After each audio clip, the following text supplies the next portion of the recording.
Welcome to the this is the second panel of ISDG's events in the Michaelmas term, and our Michaelmas 2022 panel series, Discovering Britain Through Discourses of Indigeneity, aims to explore British history through the lens of indigeneity, both in an attempt to subversively discover British history, but also to gain a deeper understanding of the term indigenous.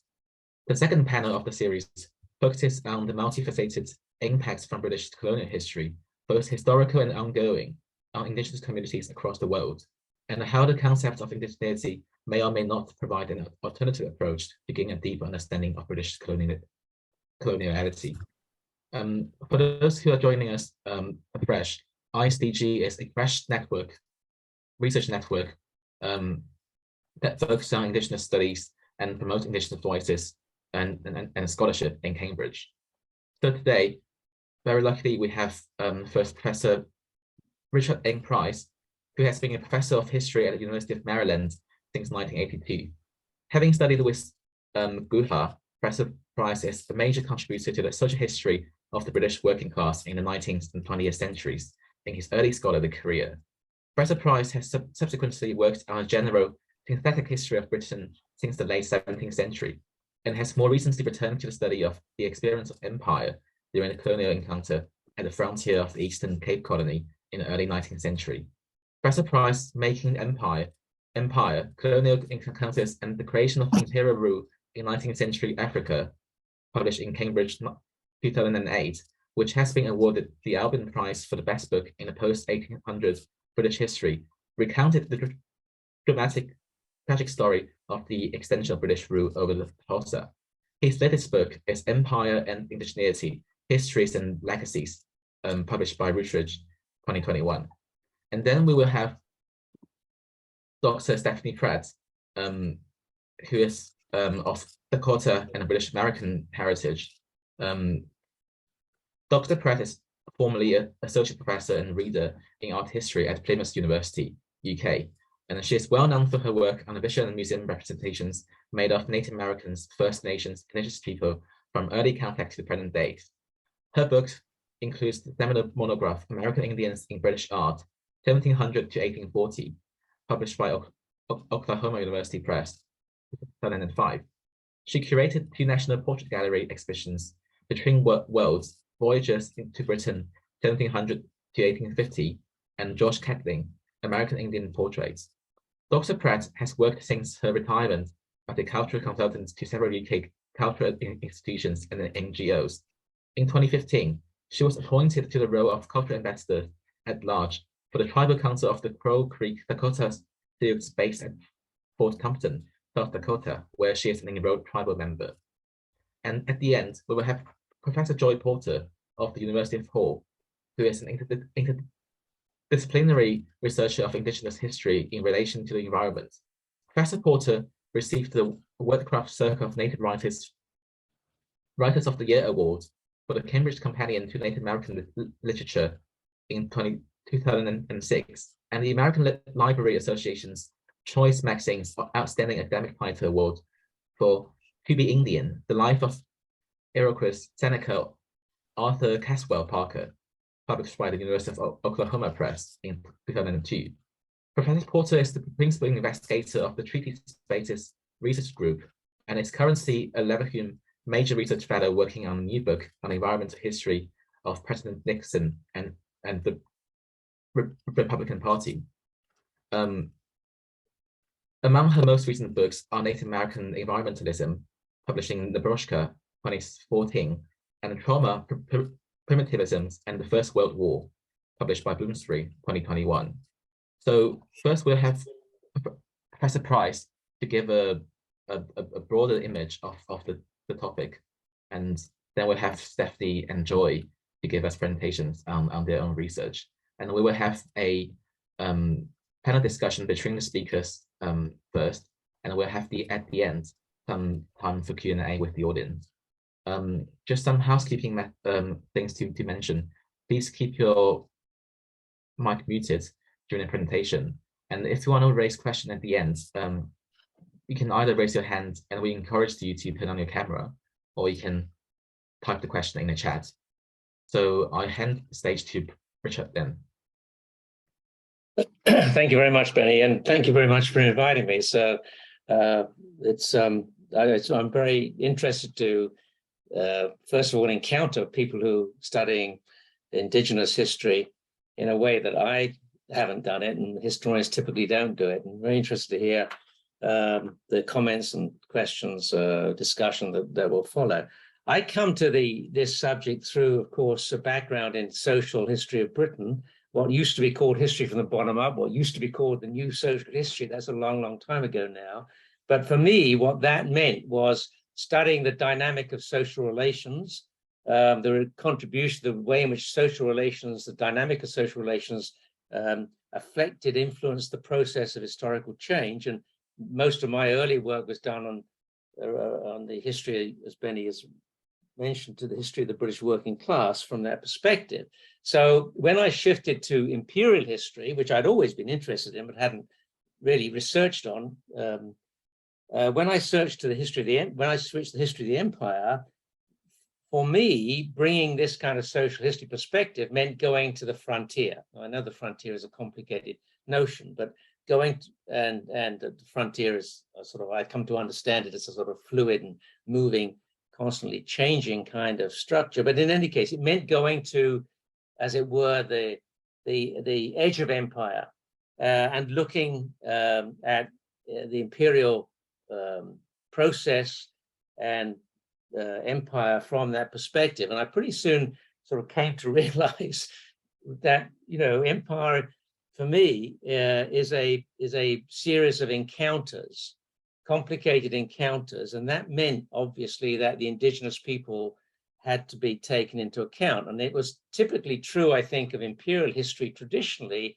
that this was not the case. I mean, I was by no means the first to sort of try to do this, try to integrate the indigenous people into the imperial process and to see them as agents in empire, as well as just sort of objects and subjects of empire.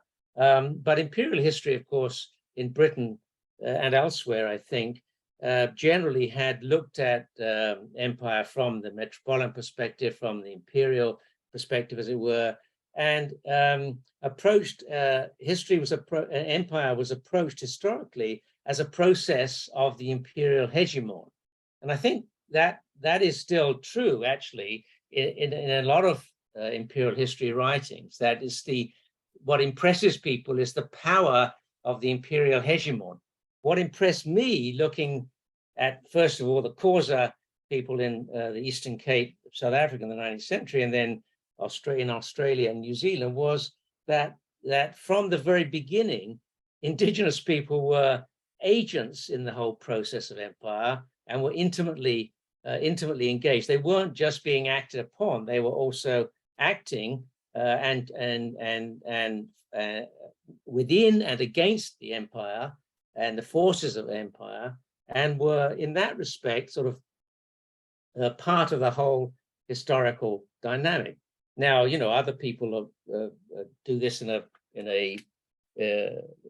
very impressive way. For example, the person Joy mentioned, Pekka Hämäläinen, whose work on North American history, North American Lakota and Comanche, and now his most recent book, the title which escapes me for the moment, which sits in that pile behind me. Yeah, that's right. Looks to me to be a very an extremely important and interesting interesting project. So the question for me that is perhaps of most relevance to this particular discussion is, how do we understand the process of indigenous agency in empire? And I've got sort of three broad things to say about this, which are not intended to be exhaustive, nor perhaps particularly original, but which I think are, significant to the whole question of how you enter indigenous agency into the process of writing imperial history. The first of all is a methodological question. How exactly do you go about entering the indigenous into history? This is a very complicated matter, which my two co-panelists can say much more about than with authority than I can, and because it's obviously complicated by all sorts of political questions as well as by methodological and procedural questions. But from an academic point of view, I would make sort of three comments about this issue. Obviously, there are many ways of doing it. Immersing oneself in indigenous culture and language is extremely important. And this is, of course, there's a long history of doing this. But what interests me about the recent move towards the notion of industrial studies, such as Joy Porter represents, is how you put it together in a way that avoids the kind of problems of ethnography and anthropology that characterized us in the past, characterized this issue in the past. The second point I would make about methodology is that, of course, not all indigenous people, there is the source problem, which is incredibly complicated and from a historian's point of view, very complicated and big issue. There are obviously oral sources are often extremely important, and written sources come much later, usually often, in fact, as part of the imperial process itself, which complicates reading of them. So for historians like myself, at least when I was sort of approaching this, I was faced with the necessity, because I was writing history from the imperial side of the frontier, as it were, to read through the imperial sources to try to capture some understanding of indigenous actions. And I think it's possible to do that. I mean, I think, with training, historical training in terms of critical reading and critical insight and reading around what the sources are saying to you, you can in fact get somewhere across that line, that frontier between imperial sources and indigenous presence, to capture sort of understanding of actions in the context of an imperial situation. And finally, I guess an obvious point is that a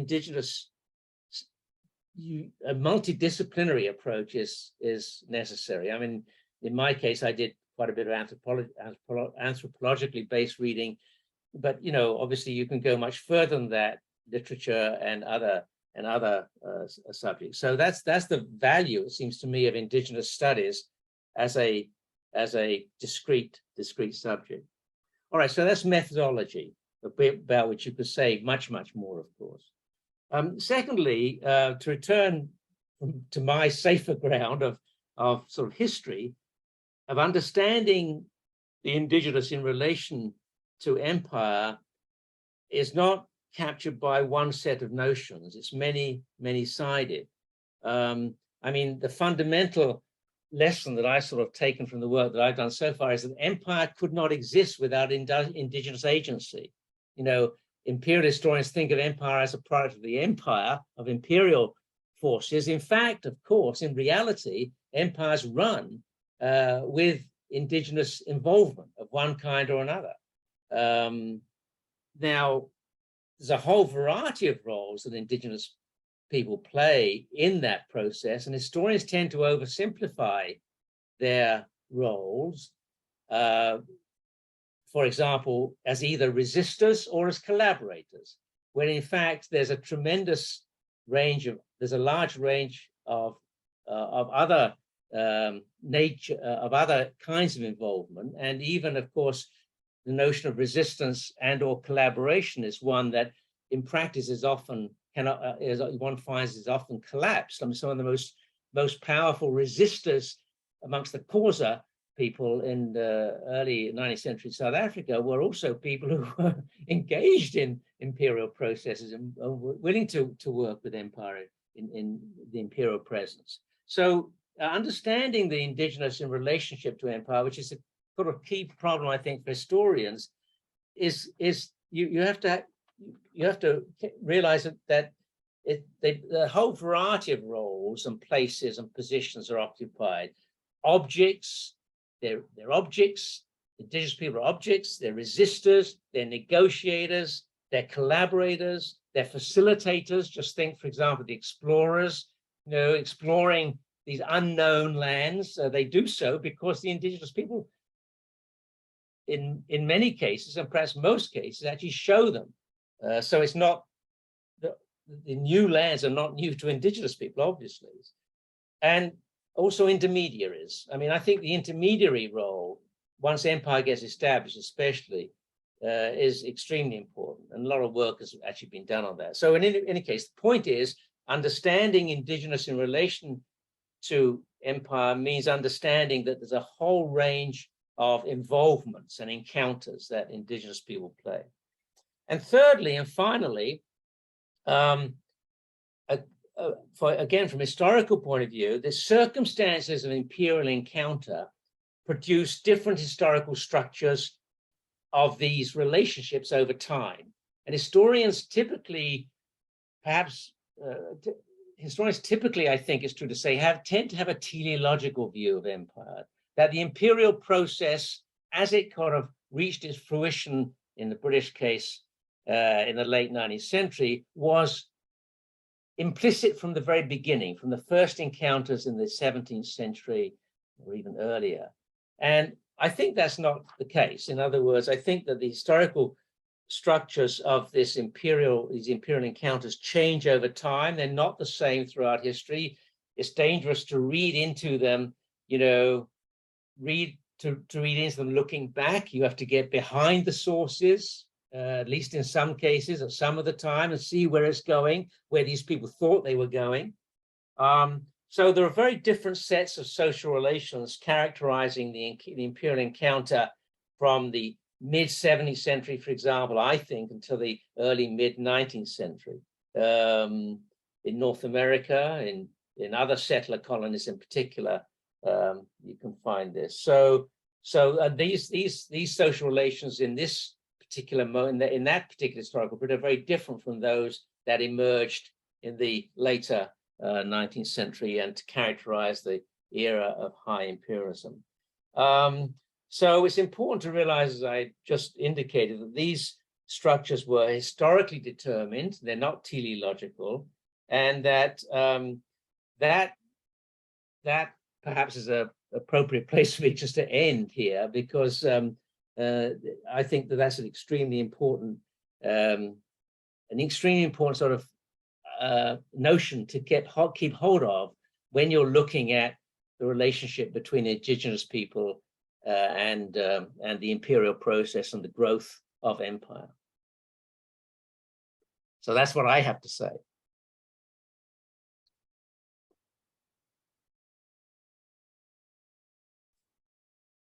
Hello, everyone. Thank you very much for inviting me, Benny, and the ISDG.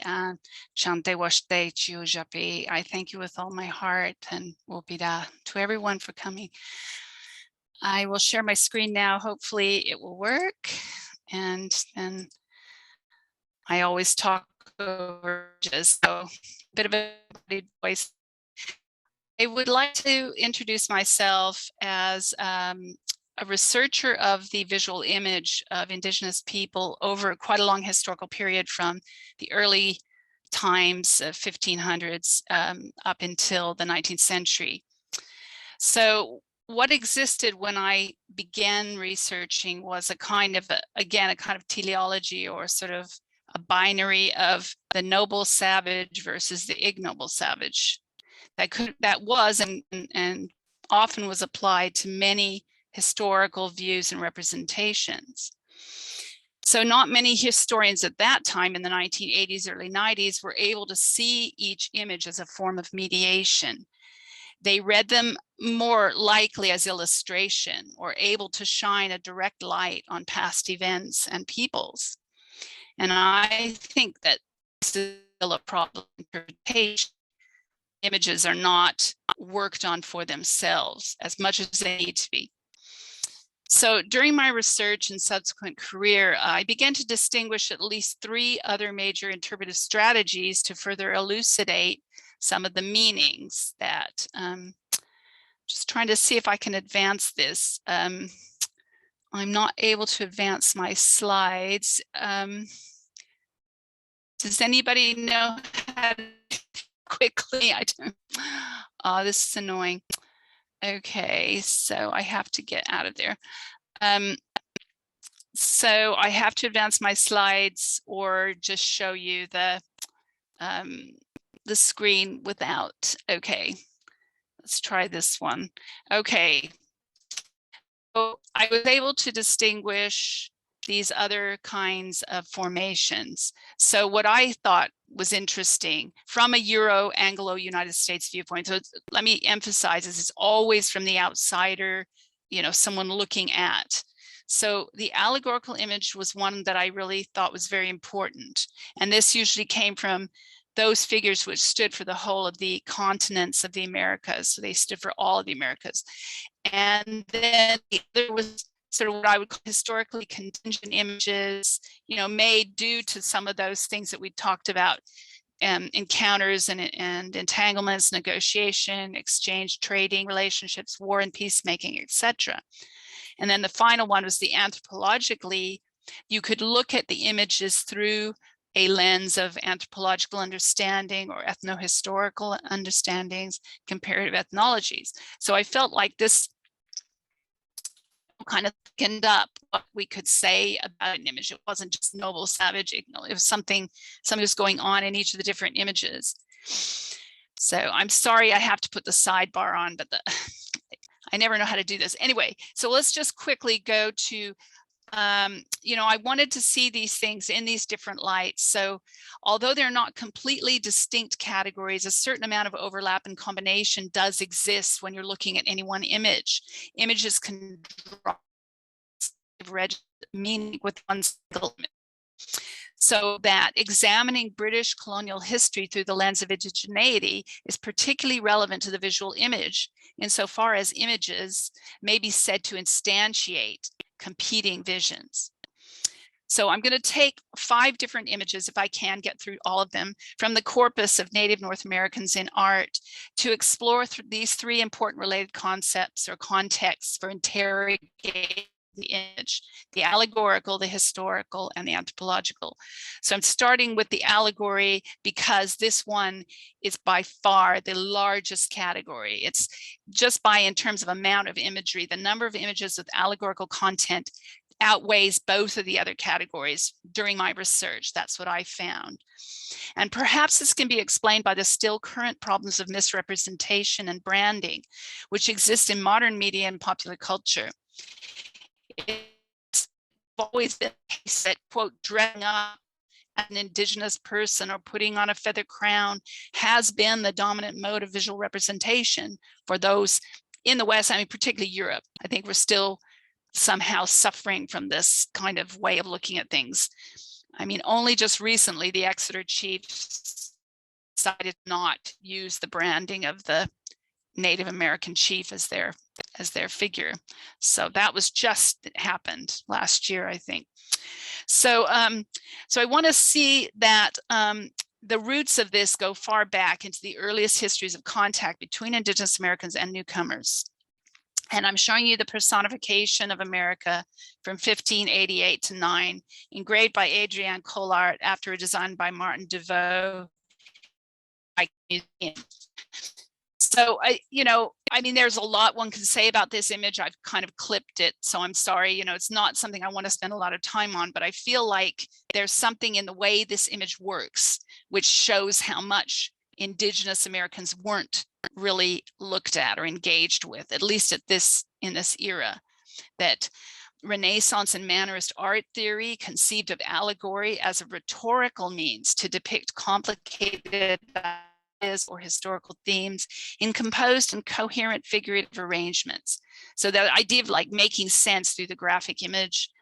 In DeVoe's design, the personification of America is placed on an armadillo, an alligator, which would become the usual animal in subsequent treatments of the figure.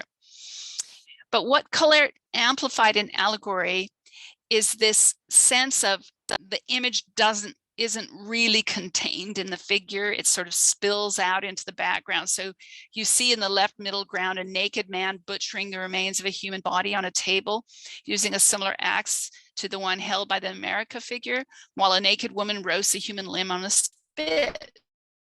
Further back in America are between two forces, one a group of nearly naked axe-carrying Americans, and the other the clothed and fully armed invading Spanish troops.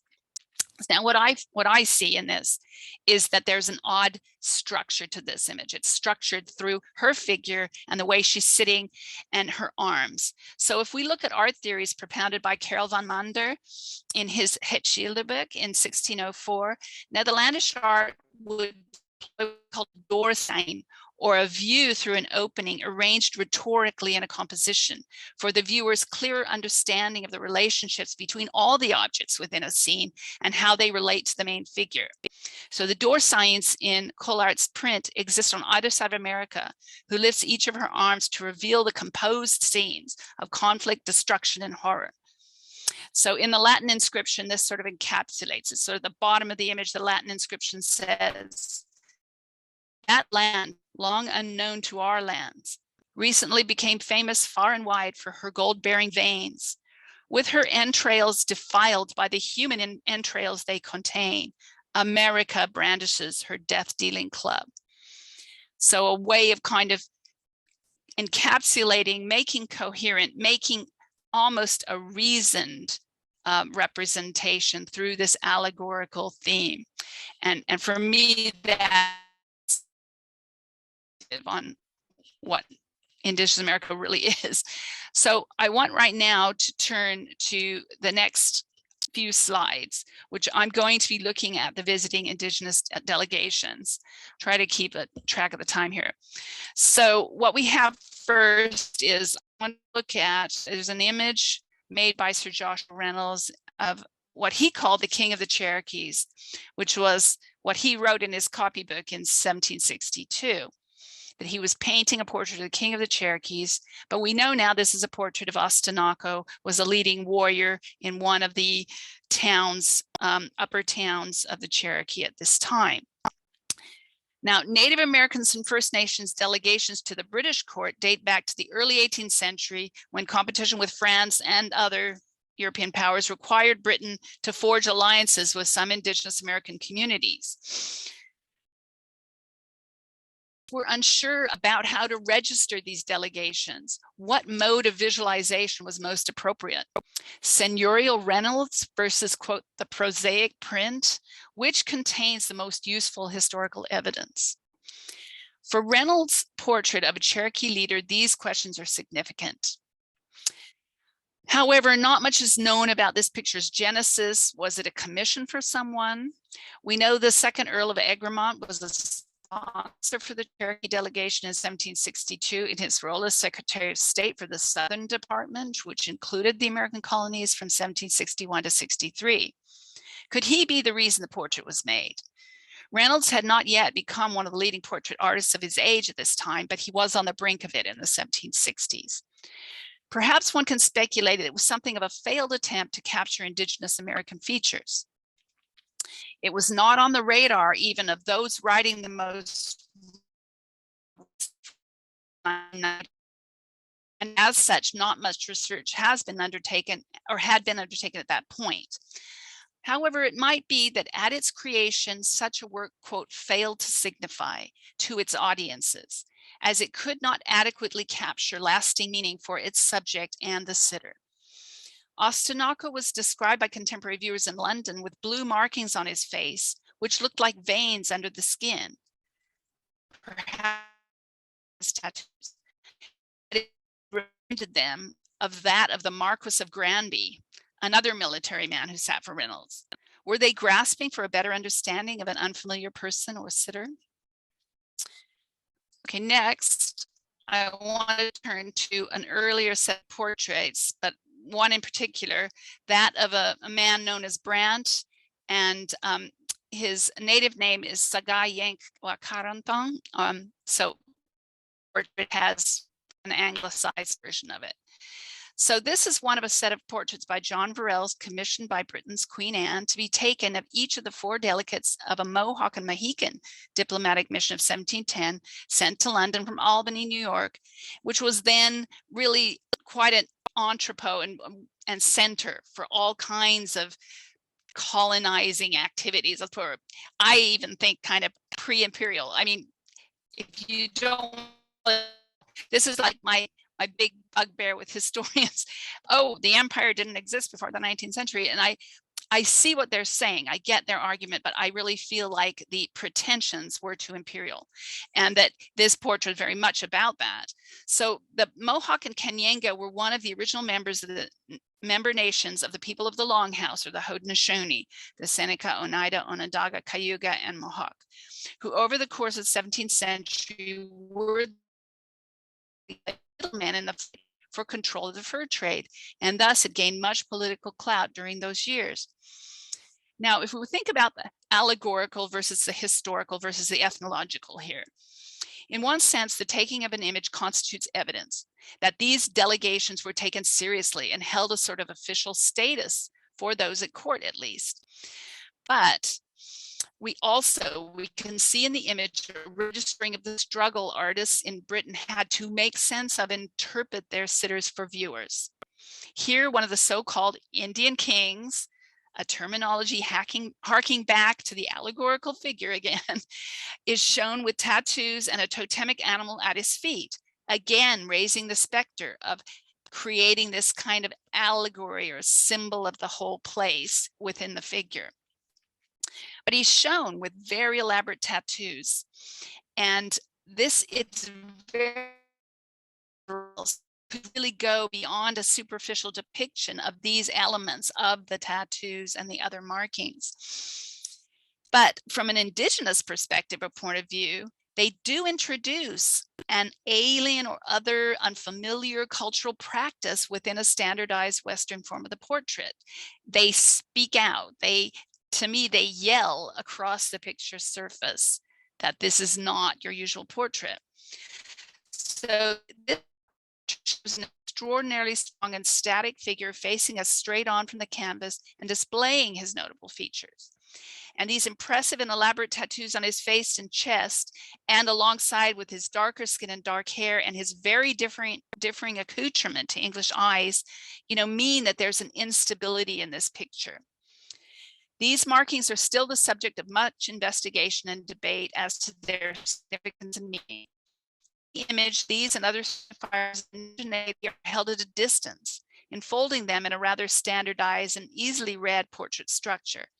In semiotic terms, this amounts to a certain amount of instability in the image, as I've said, as British audiences understand the figure as being depicted in an elevated capacity, using the gentlemanly portrait convention, along with the quote-unquote Renaissance elbow, which I've talked about in other places. The gun in hand, shown actively pursuing a foe in the right-hand background, but next to him stands his clan animal, the bear, signifying both his clan status to represent the Mohawk in diplomacy and his own image signature, quote, on the document held by British archival authorities to this day in the British Library. These two differing and competing sets of meanings threaten to disrupt the picture's finished surface. But due to Verrell's convincing style and Dutch concerns with realism, the portrait stands today a unique and powerful rendering of past relationships, still held firmly by the Haudenosaunee, if not the British. And I've just put on there, the other part of the slide is to show the potential indigenous perspective that comes from looking very carefully at the tattooings as they have been painted. And you've got what's rendered by Lars Krutack, a drawing of one of the other portraits, which was of a man called John of Canajoharie, and how much that relates to a war club which turned up. Well, it's in the Rochester Museum of Art right now, but it turned up on a battlefield, some say from the King Philip's War time, but I really feel like there was some looking at those engravings of these 4 men that went all over Indian country in the early 1700s. So I would date this club to later, but that's a debate I'd have to have with anthropologists and other people. So let's move on to see what the next slide. So now I want to think about, in the last couple of minutes, if I can get through 2 more images, that there are structural effects in image making, which also are very interesting, particularly looking at the Georgia Trustees painting by a relative of John Verhelst, the man previously in the slide. John Verhelst, this is Willem, who's a sort of cousin, or maybe he's a nephew, I'm not quite sure. So how does this Verhelst picture from the same family of the Verhelst deal with the presence of indigenous sitters in his picture? We see very clearly in here that there are ways that a struggle may be going on with the way the artist wants to represent his Creek or Yamacraw sitters in the context of a large group portrait arrangement. Ostensibly, the trustees are in the seat of power and control. They are placed within the rooms that they have hired in London for the purpose of holding Georgia trustees meetings. But the way the composition is laid out gives perhaps undue prominence to aspects of indigenous North American material culture and belief. I mean, I could just list a few that the native people are standing in that Renaissance elbow pose, but also in a group which is less ordered and more active. I'm going to put it that way. Also, there are animals. There's an eagle and a bear here, and those were seen as gifts that were given to the Georgia trustees. I think it was the second Earl of Shaftesbury, Anthony Ashley Cooper, who was given those. But I want to say that there is a balance in this composition. It looks like it's unbalanced because there's a big group opposing a small group, which maybe seem to sort of push them to the side. And I'll just give you some more details so you can see where the animals are standing. You can see some of the material cultures being represented here. But what I'd like to think about, could we analyze this via other kinds of European modes? So one of the ways I'm thinking about this is that if we use the golden section ratio, which comes from classical thinking, but it also comes from the natural world too, that could this be thought to be a way we can look at this picture? That the golden section is the ideal proportions, the divine proportions, if you like, the most harmonious. So if you look at the lines in the portrait, the sort of big line here could represent trustees. The smaller box here could represent the native people, but this very, very important spiral is right in the center where Oglethorpe is negotiating with John Musgrove, the trader, and Tomochichi is offering his nephew to the trustees. So something is very magical going on. And each of these proportions they're all proportional to each other, if you see what I mean. And this curve is seen in nature as well. So it's a very deep kind of European classical kind of way of thinking about it. So that's just one thing I want to put out there. So the last painting that I want to talk about is William Penn's Treaty with the Indians. Treaty making is central to my work. It's like how and why these pictures were made. But in Penn's treaty, we have one of the most reproduced paintings of the colonial period in North America, and therefore this might be thought to have succeeded better than all the previous images we've been discussing.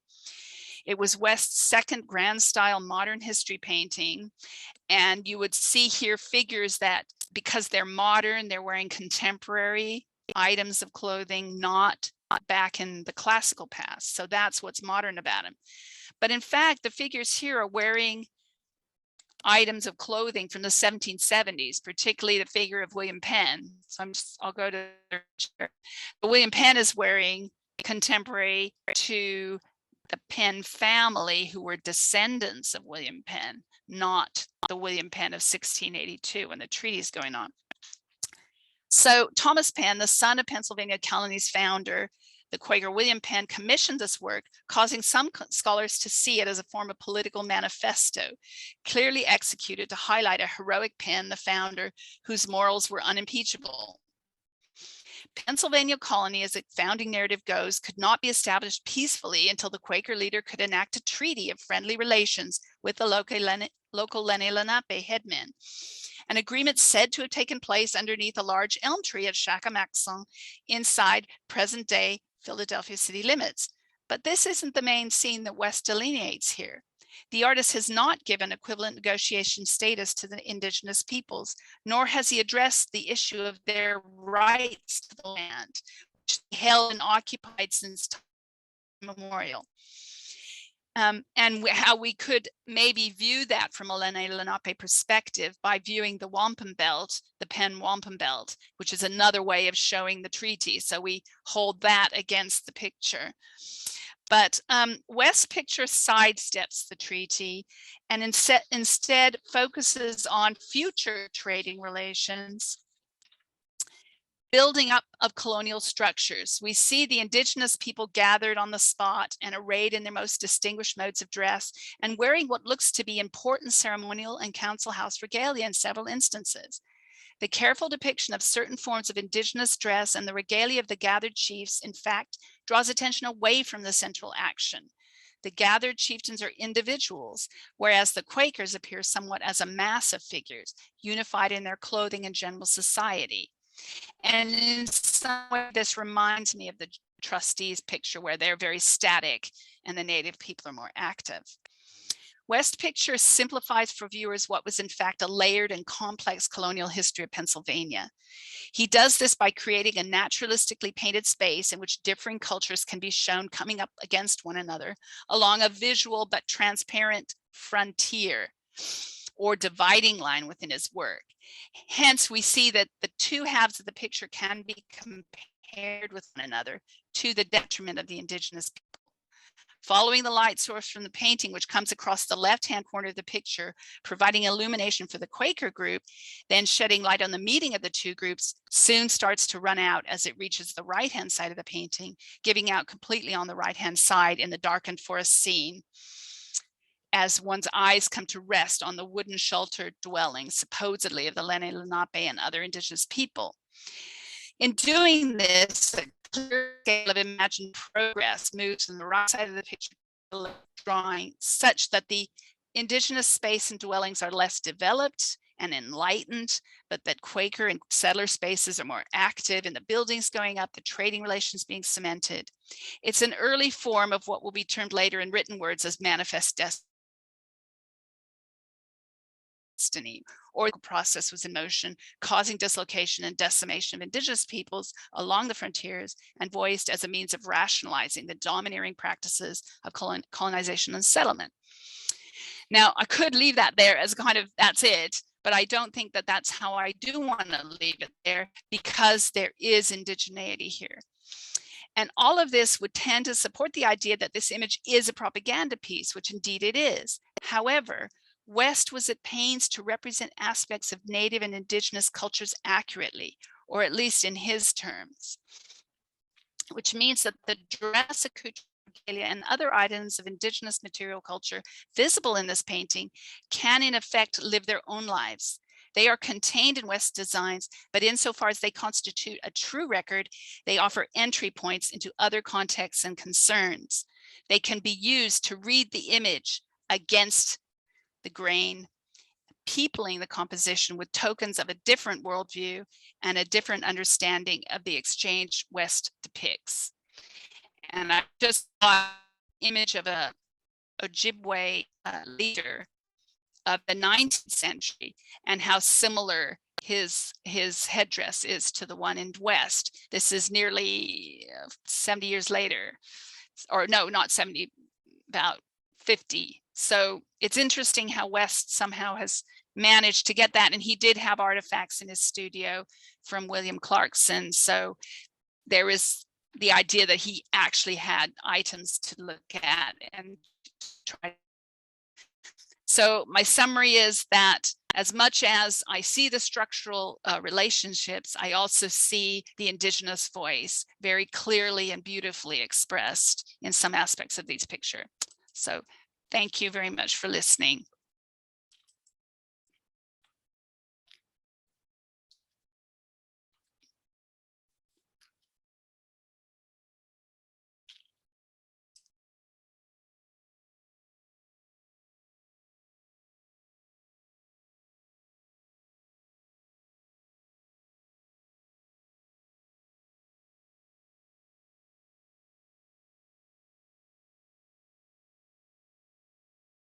Okay, I'm hoping you can hear me. You can you? Folks?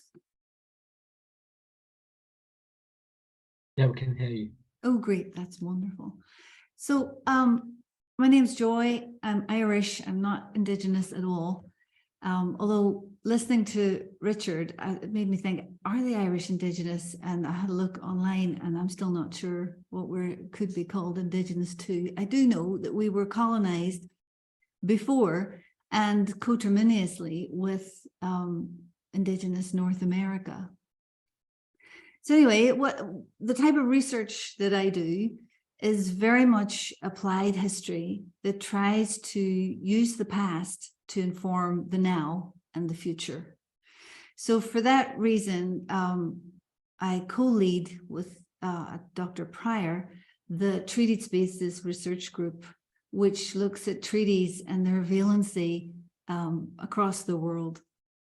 So treaties are, I think, one of the really good access points for trying to think about what indigeneity means and to try and think about what the British Empire is, however you understand empire. So the kind of work that I do, I would never ask myself the question that Richard posed just now, that whether empire can exist without Indigenous agency, because those are all concepts that are non-Indigenous. The idea of Indigenous really is non-Indigenous, and so is the idea of empire. And the concept of agency, I don't know that would directly translate either. So I suppose the work I'm trying to do is different from maybe what has traditionally or conventionally been the role of the academic. So treaties very much alive in the past and alive today, and they epitomize relationship between sovereign entities. So if I just go from this introductory slide, here we have the name above of the chap on the right, the new Charles III, our king, and that's his Cree name. And I'm showing this picture to illustrate this sovereign to sovereign relationship that has existed between the British as sovereign entities and various sovereign nations in North America across time. And it's a relationship that continues today. And it is brightened or repolished in a metaphorical sense still. And I've been there with the Queen and her partner while the Mohawk performed a ceremony to repolish and brighten that relationship. So it's by no means a history that's dead or over. And Stephanie has talked at great and fascinating length about the imagery that surrounds all of this, and we're probably familiar with the whole Pocahontas story and her transformation and so on. But really what I'd like to talk to you about is about the Haudenosaunee, they're called the people of the Longhouse. And the very specific, I'm going to have to, like Stephanie, go to this other way of looking at this, because you can't do two things at once on this system. So what I'd really like to talk about is the covenant chain as a treaty relationship that's still alive today and was foundational in the past, in the 17th and 18th centuries. And it's a shared intercultural diplomatic tool. And it's metaphorically an iron chain treaty that originally started with the Dutch and the Haudenosaunee, or who the French called the Iroquois. So that's the Mohawk, you've probably heard of them, the Seneca, the Onondaga, the Cayuga, the Oneida, and from the 1720s, the Tuscarora. So that's 5 and then 6 nations. The British talk about 6 nations, and prior to that, 5 nations. So as you probably know, the British got rid of the Dutch in 1664 from New York State, and then they held a council with the Indigenous dominant world at the time at Albany. And that's the first time a Goswentha or two-row wampum belt was exchanged. And that confirmed a metaphorical and spiritual chain or relationship between the English and at the time the Five Nations, because the Tuscarora hadn't joined. After that, 1677, you get the Mohawk talking about a silver chain or covenant chain. And of course, the silver chain needs to be polished. And Mohawk talks about one heart and one mind between the two sovereign nations. I'll just go on to this if I can. Here's an original text. We don't have time really to go into this in depth, but really it's in essence, from the Indigenous point of view, these treaties symbolized in wampum are symbolic of an extension of kinship between the Haudenosaunee and the British. And that's an extrapolation of the clan unit. That's the basic building block of local, national, and confederal Indigenous political systems and organization. In Indigenous traditions, this covenant chain symbolizes independent and sovereign partnership, not subjugation. And there's two rows of purple shells on the Goswentha, and that are symbolic of two political vessels traveling, keeping their own laws and their own government and beliefs.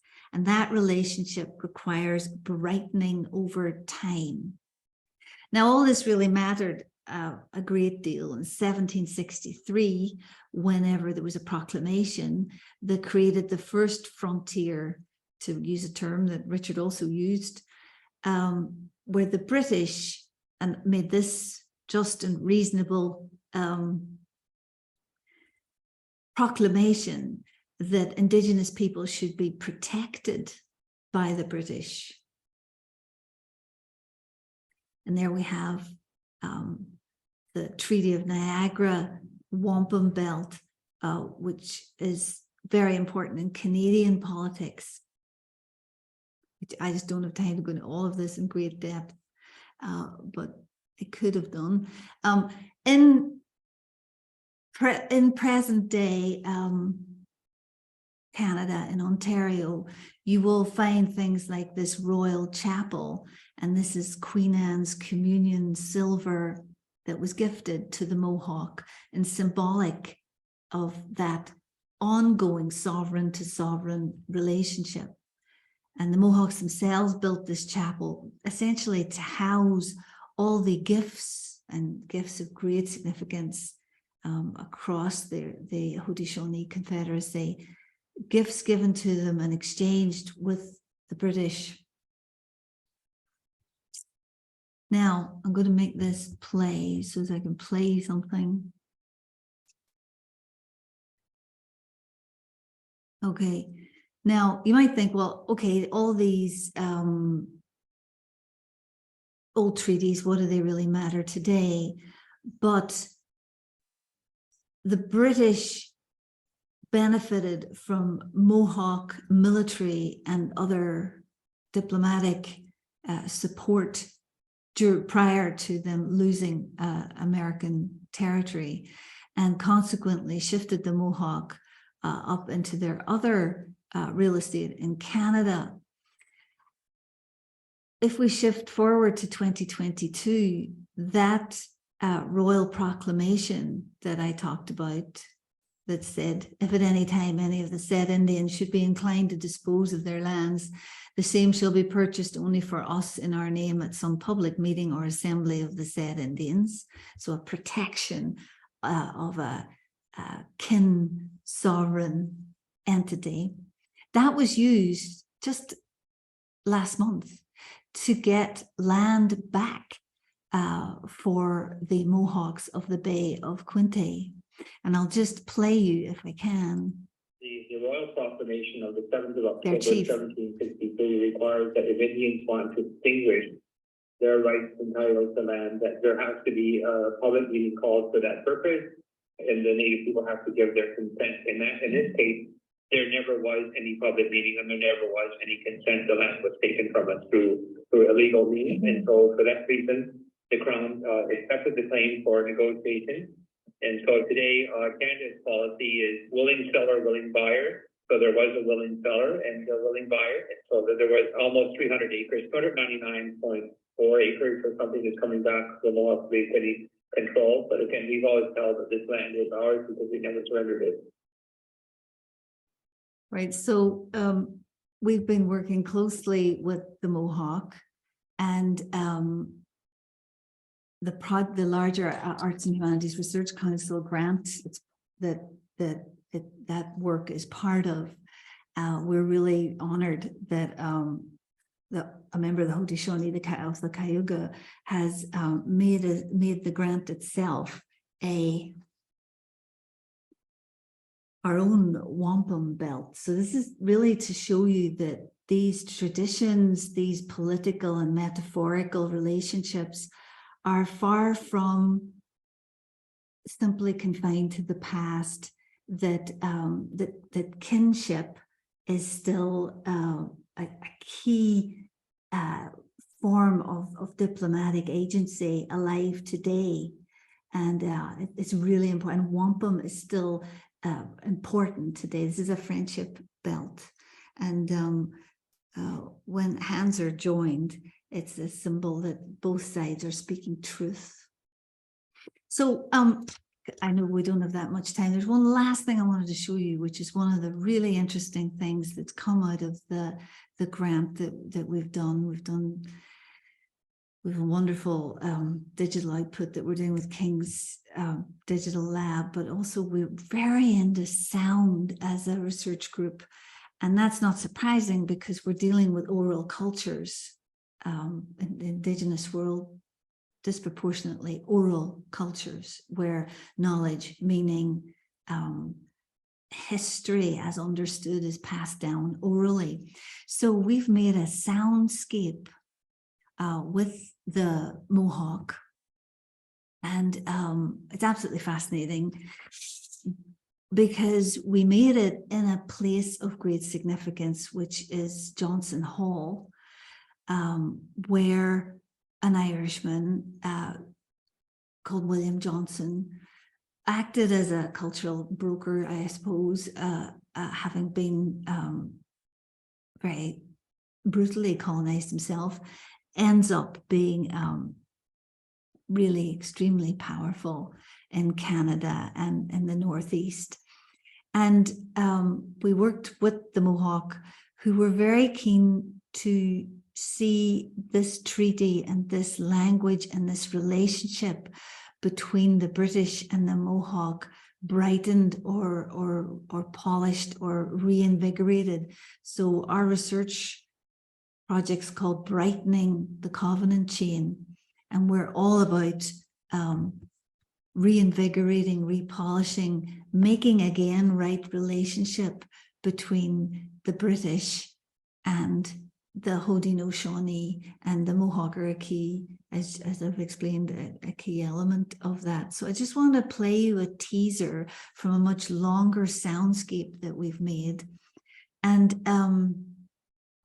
it involves the modern and the past, and it's a spiritual experience. And also it has the sound of the environment, and it is translated into English, but it's also in the Mohawk language, which is endangered, I suppose, as a language. And we were just so honored to be able to do this. And we brought an expert in soundscaping from Germany to produce the work. And it's had one of the most profound effects on all of us. And I hope you enjoy it. It only takes 1 minute, but eventually the whole soundscape, along with the feature film on making wampum that's already up there, will be on treatyspaces.com if you're interested in looking at it. So now I'm just going to play this taster of the soundscape that we've had made.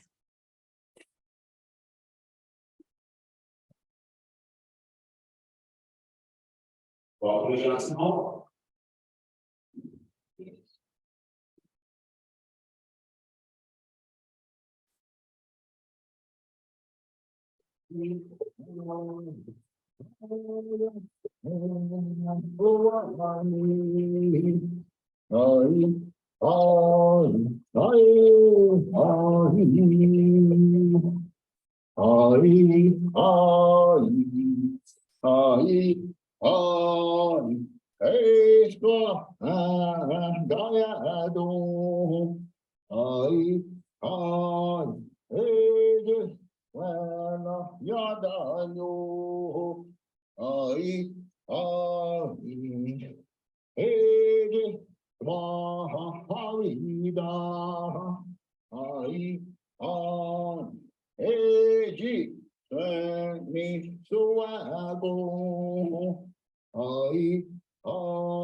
Being now assembled at the council fire kindled by your brother, we have something on our parts to say to you, which is that we have been very uneasy for some time past at the many bad reports we have heard from your country, tending to create disturbances. And as you cannot but know the ancient agreement entered into between our brethren, the English, and us, of holding fast by the covenant chain and preserving it entire, so that no cause should occasion its being broke, and that if any of your nephews or young men should infringe that agreement, the sachems and chiefs should put a stop to the proceedings immediately.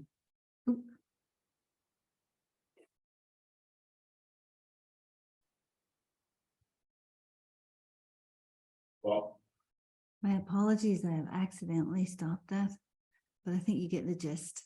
That was made, that what you just heard was the voice of Nathan Brinklow, who's a Queen's, he's main Indigenous scholar, I think, of the Indigenous, speaking Mohawk language at Queen's, and it was also made with Charles Pryor and Tom Parker and Ken Maracle. But it's all on the website, or will be very soon. Thank you.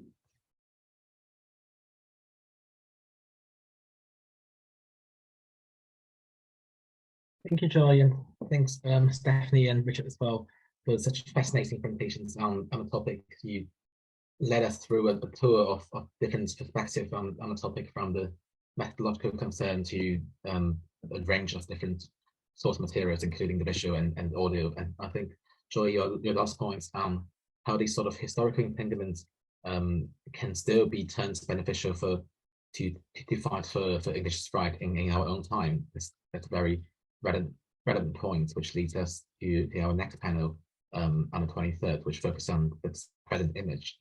I think now I want to invite both Stephanie and Richard back to, I guess, reflect on the points we've been making so far. So yeah. Let me just say that all of it is, I mean, very, very interesting, and things that for myself, because I am Indigenous, has always been difficult.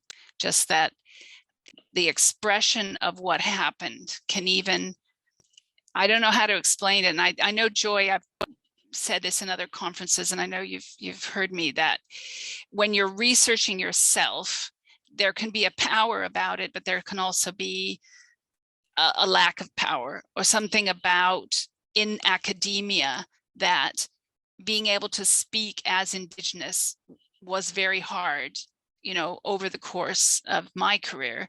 And to see you doing things like this is just so heartwarming, because I remember when I first met some of the Mohawk people through that exhibition that I did in 2007, and some of them came to my opening and they brought wampum there.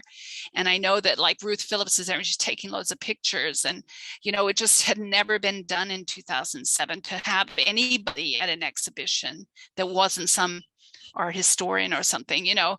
And so I think I can see that this is the time, that we need to let the Indigenous in, which I don't think, or I don't know really who I mean by it. I mean by people who really were there on the ground. Let's put it that way. That you've been, you've really captured that well, and the problems that also are still there. So thank you, both of you.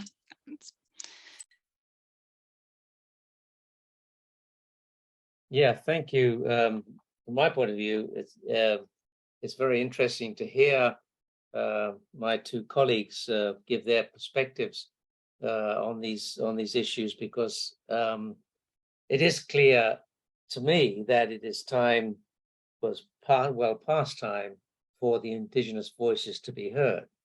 I think there are obviously going to be different perspectives on all of that and how they're heard, and so the work that people like Stephanie and Joy are doing, from my point of view, are really interesting, because it adds a perspective to kinds of things that I'm interested in that aren't naturally going to be there. Just a couple of points for both of them, for both of the presentations. Stephanie mentioned Brandt. I forget his first name, but I understand he came from a sort of long line, as it were, of or that he and his family were involved very much in sort of as intermediaries between the British and the Indigenous people. And he's an example, I understand he's an example of these cross-race kind of exchanges that are going on in that period in particular.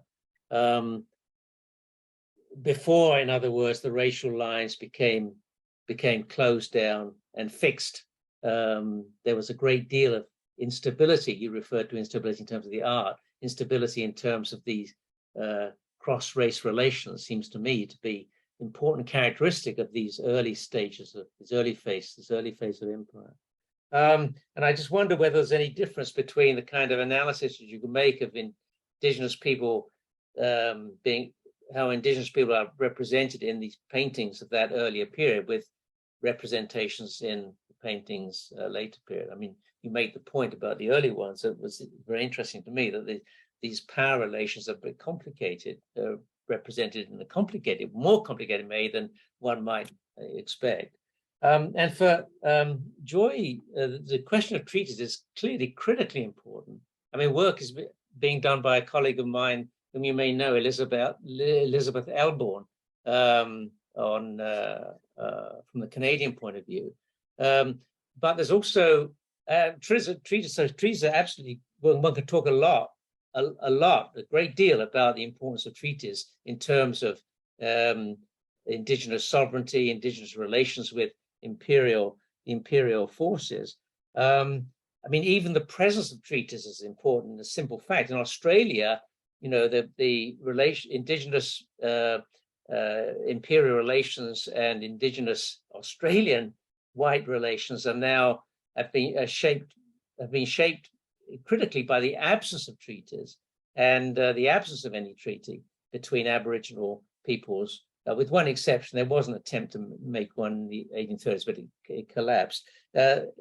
Treaties between the imperial presence and Aboriginal peoples, the absence of those treaties, is extremely important, a central fact of Australia's history.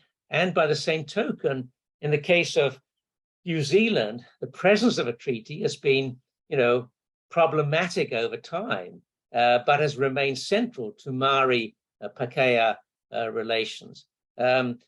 So I guess the point I would make is that first of all, treaties are absolutely critical.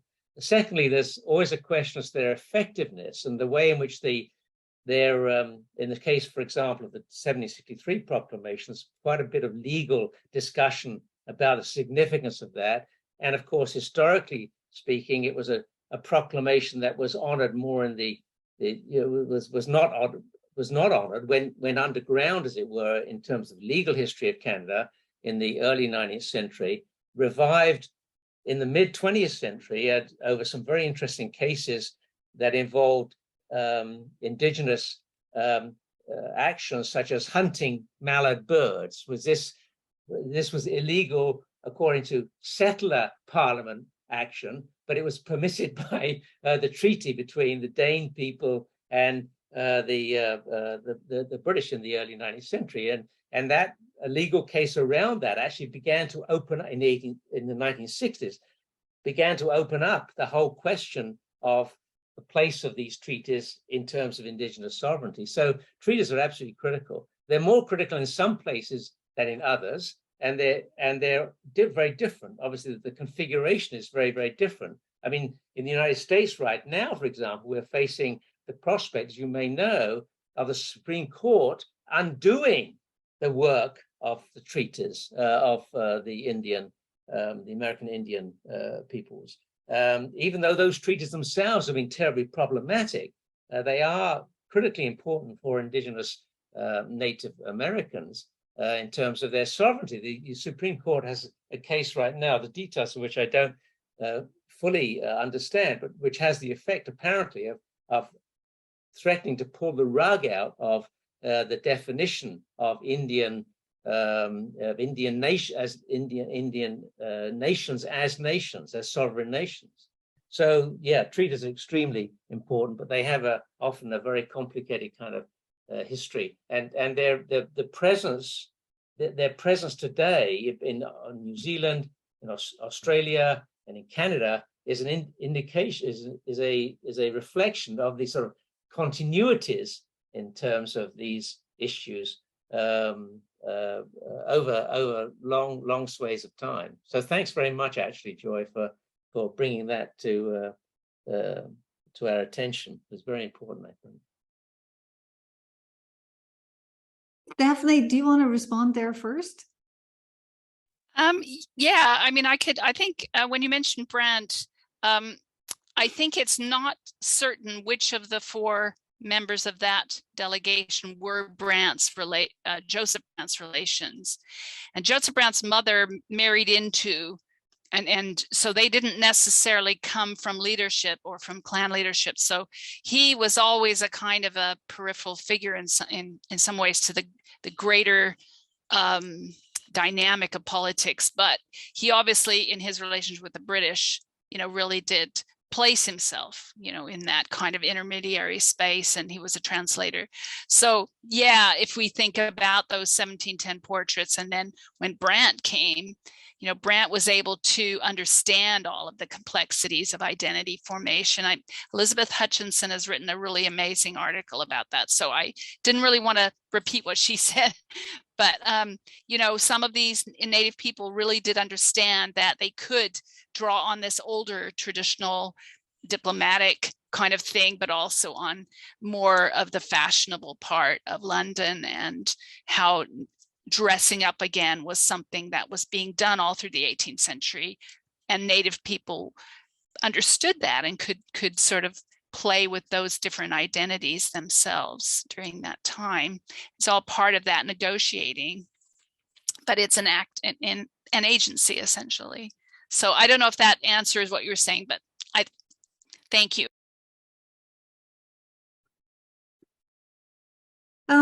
I forget now what you asked, Richard. But the overall thing that I was thinking as you were speaking was to do with how we understand ourselves as intellectuals, which I think is what it comes down to. Because rather than there being this entity called history into which we allow Indigenous agency, so that gives us a superior intellectual position, the way I approach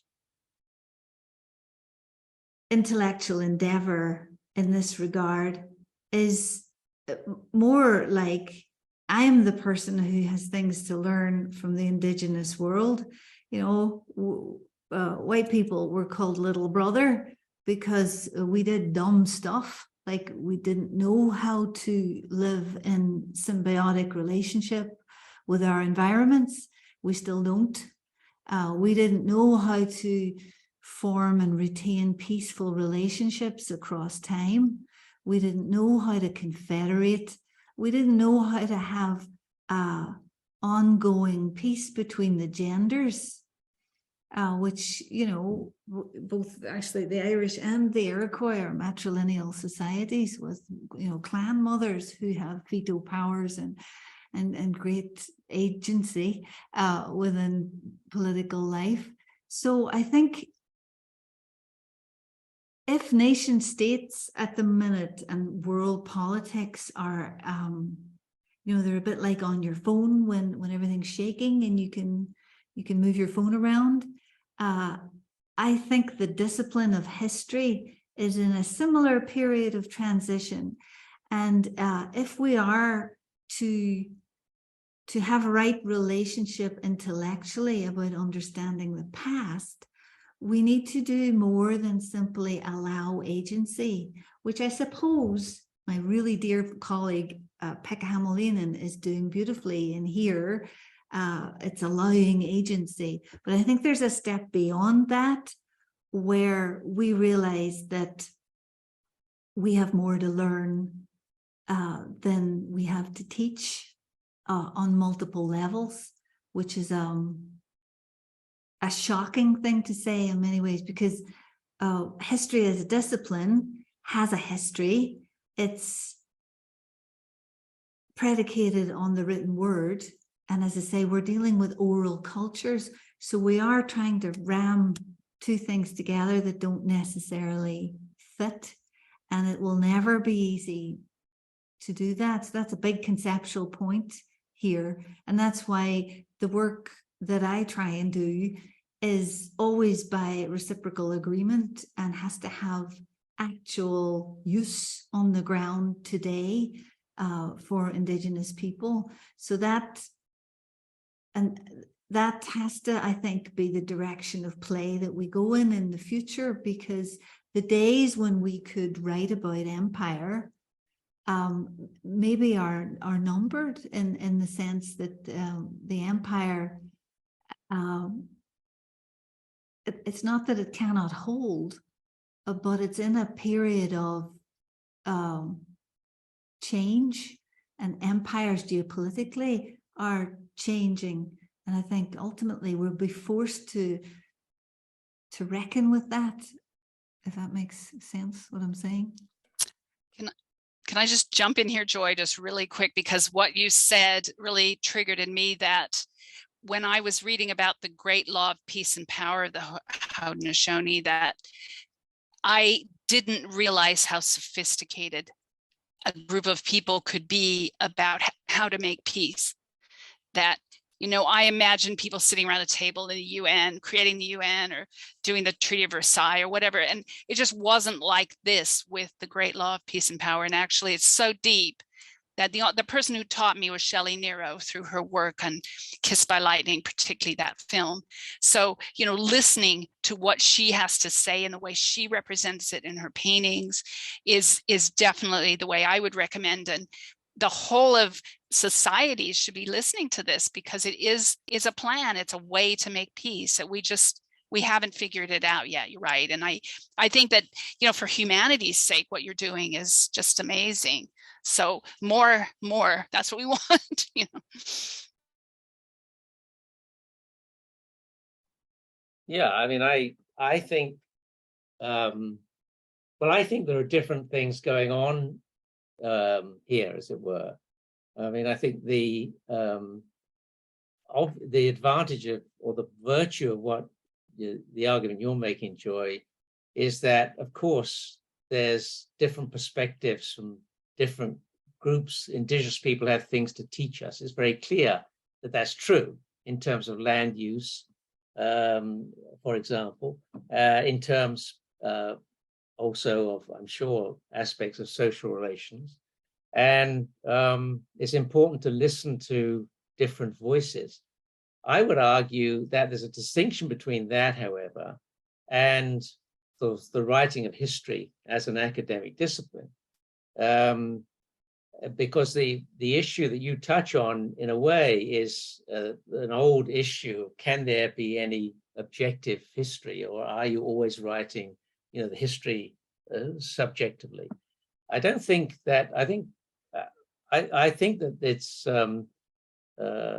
it would be a mistake to collapse the distinction between, the notion of objective truth and subjective truth entirely. I think you have to continually hold them in balance. I think you have to listen to other voices. You have to recognize your own, where you're coming from yourself and your own prejudices. I don't think wisdom lies in any one group. Complete wisdom lies in any one group. There's certainly more wisdom to be learned from Indigenous people than we typically have. But there are different phases, historically speaking, of that attitude too. I would argue that before the sort of racial lines of empire were drawn harshly and determinatively, which is a process that happens really in the late 19th century. Before that time, there was more openness amongst certain groups and certain people, not everywhere, but to learning from Indigenous people. There was more openness. There's an observational eye that was not just an imperial eye, not just the imperial eye that it became in the late 19th century. And I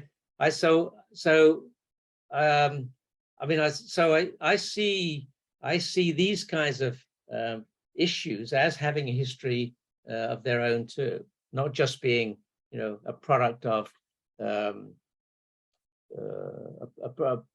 sort of historically determined national cultures. But it's a very interesting and complicated debate that you raise, and I personally, of course, am thoroughly, sympathetic to the notion of doing the kind of work you're describing, talking about. Just think that it is not work that's going to replace history. Maybe will complement and supplement it. Yeah, it's just that what you were initially talking about, which is, I suppose, this idea of upstreaming or reading behind the sources and all of that stuff. It's essentially stuff that you do from an armchair, the way that anthropologists did in the 19th century and earlier.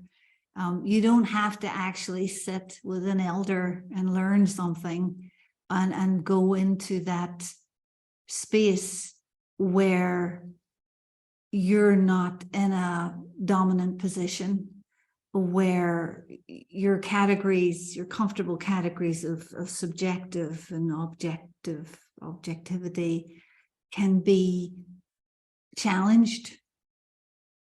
And what I'm arguing is that although it's comfortable to keep talking in those terms, and it can be